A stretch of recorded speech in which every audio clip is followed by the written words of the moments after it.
Someday, sometime, this is gonna come down to you and me.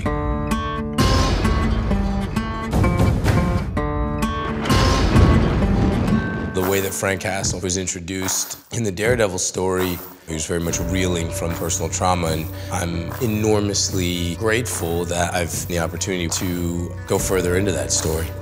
Got a couple new faces in here today. If you want to talk, talk. If you just want to listen, that's all good too. My version of the Punisher is outside the Defenders timeline, so I think it's unique in that it's very much its own story. Holy shit. You don't know how to die, do you? On Daredevil, Frank just wanted to find the people that got to his family and kill them. You killed my family to get to me.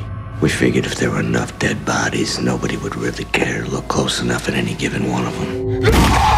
The journey we take him on is we reveal that there was a whole other level to the conspiracy.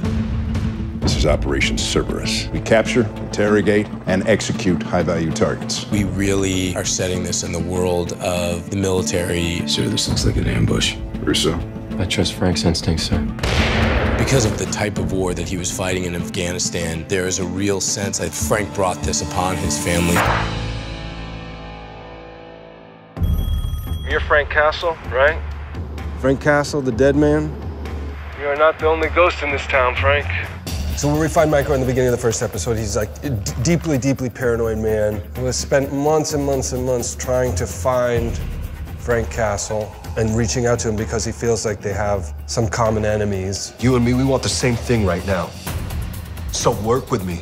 Micro is unbelievably smart. He's got his own desperate, tragic situation. Your family's dead. Anyone that ever looked at you sideways, they're dead, and you just keep on going. You're a psychopath.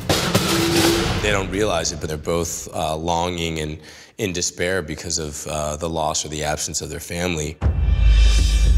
This goes deep, Rafi. CIA, NSA, us, maybe even DOD. Dina wants to find the truth. Who is Frank? And is he the man that people have been telling me he is? So, what have you got for me? If he's alive, he knows I'm looking for him, and he'll reach out. She knows that Billy Russo was with Frank Castle stationed in Afghanistan. So she's finding every way that she can to get to Frank. Here at Anvil, you will have the opportunity to fight for a living. Betrayal is a big sort of theme of the season. The only real friend that I ever had. He wants to take away everything that I've worked so hard for all these years. Billy is very confident in his own capabilities and the strength to achieve anything.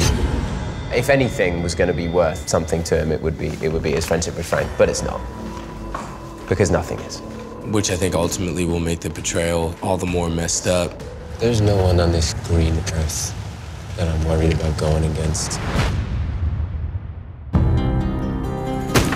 I'm gonna kill you, Bill. I'm gonna watch you die. Frank doesn't wear a cape. He can't become invisible, and there's no quit in him. Frank has strength and tenacity and power. Frank Castle will never back down. God damn, Frankie. I love to watch you work. He just willingly entered into this world of darkness. Just go, fight, just die trying.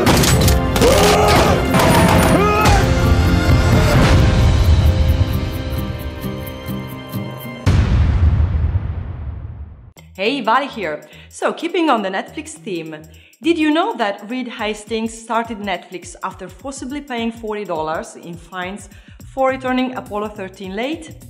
Here is another one. The first Netflix original series was a Norwegian-American show called Lillehammer.